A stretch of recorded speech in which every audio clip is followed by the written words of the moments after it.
I want to tell you about a couple. I call Marcus and Diane. Married 17 years, 3 kids, a home in one of the most expensive zip codes in the country, and a vacation property they barely visited because they could never agree on when to go. From the outside, the marriage looked like a blueprint. He built a company. She held everything together while he did. They were by every visible measure a success story. When Marcus came to see me, he did not lead with infidelity. He led with growing apart, with distance, with a sense that they had become, as he put it, 2 people sharing a house and a last name and absolutely nothing else. It was only much later that the rest of it came out. The affair had been going on for 2 years. And when I asked him why, not to judge, but because I needed to understand, he said something I've heard in different forms more times than I can count. He made me feel like I existed. That's what this episode is about. Not the affair, and not the betrayal, not the legal mess that follows. The why underneath the what.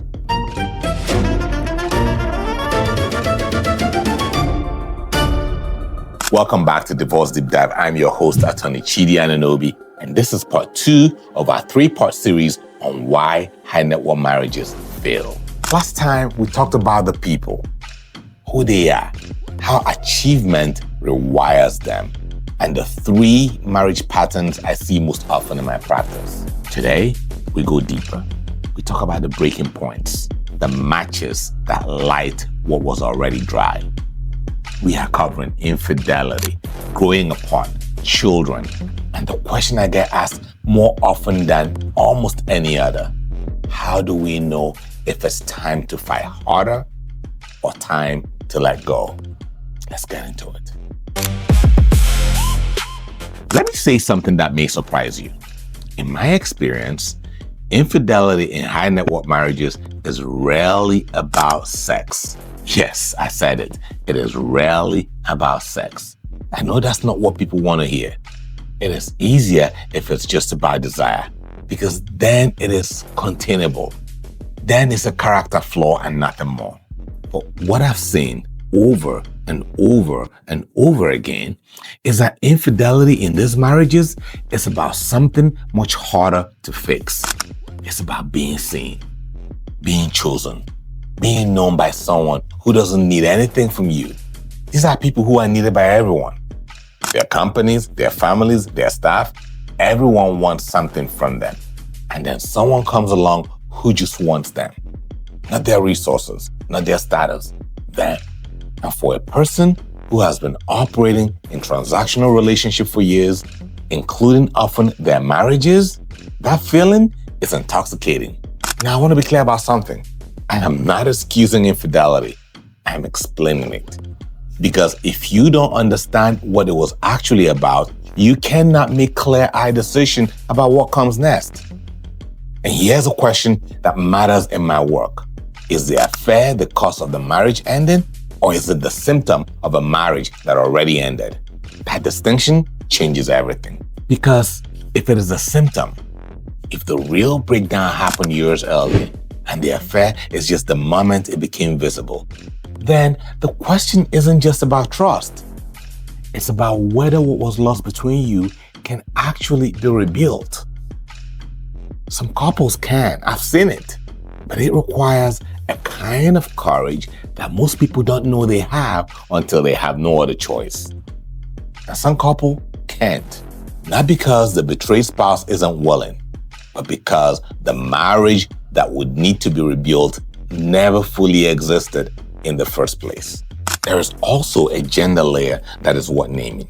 When the high-earning wife is the one who strays, and it happens more often than people acknowledge, the social consequences are different. The judgment is harsher. The narrative written about her is less forgiving. She's not a man who made a mistake. She's a woman who was ruthless, who had it all and still wasn't satisfied. The narrative is unfair, and it also makes it harder for these women to process what happened honestly, because they are too busy defending themselves against a story that was written before the facts were in. Not every marriage ends with a match. Some of them just drift. Slowly, quietly, with no single moment you could point to and say, that's when it broke. I call this the slow drift. And in some ways, it is harder to reckon with than an affair. Because there's no villain, no event, no before and after. Just two people who changed and didn't change together. In high net worth marriages, the drift often accelerates at predictable moments. The first is when the business succeeds. When the thing they sacrificed everything for actually works. And suddenly, they realize they built a life around the pursuit. And now the pursuit is over. There's nothing left in common. The second is the empty nest. And I want to spend a moment here because I see this more than people expect. There are marriages that held together because of the children, not consciously. This weren't people who stayed just for the kids in any calculated way. But the children filled the space. The shared project of parenting gave them something to talk about, to organize around, to feel connected through. And then the last child leaves for college. And they sit across from each other at dinner, and there is nothing there. For the supporting spouse, the one who organized their life around their children and the household, empty nest can be particularly destabilizing. Because the role that gave her identity, that gave her purpose and belonging and a reason to be at the center of everything, that role has ended. And she looks up and asks, who am I now? And she looks at him and asks, do we actually know each other? And sometimes the answer is no. And the marriage cannot survive that answer. The drift also happens in asymmetric marriages in a specific way that I want to name.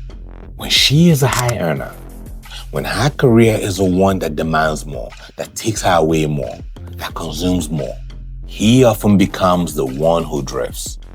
Not because he's weak, but because he never fully found his footing in a marriage where the traditional roles were reversed. And he never talked about that out loud.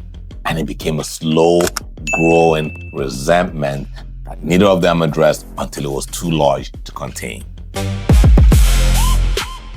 I want to talk about children, not just as casualty of divorce, though that conversation matters and we'll get there, but as what I call the great revealer. Because how a couple parents tells you almost everything about what's really broken between them. Parenting requires you to share power, to make decisions together, to agree on values, what you're teaching, what you're modeling, what kind of people you want your children to become. And in marriages where power has never been shared equally, where one person controls the money, the decisions, the narratives, parenting becomes a battleground. Not always loudly. Often it's subtle. It's one parent undermining the other's authority. It's one parent being the fun one because they're too upset to be the consistent one. It's both parents trying to be the favorite because they've stopped competing for anything else.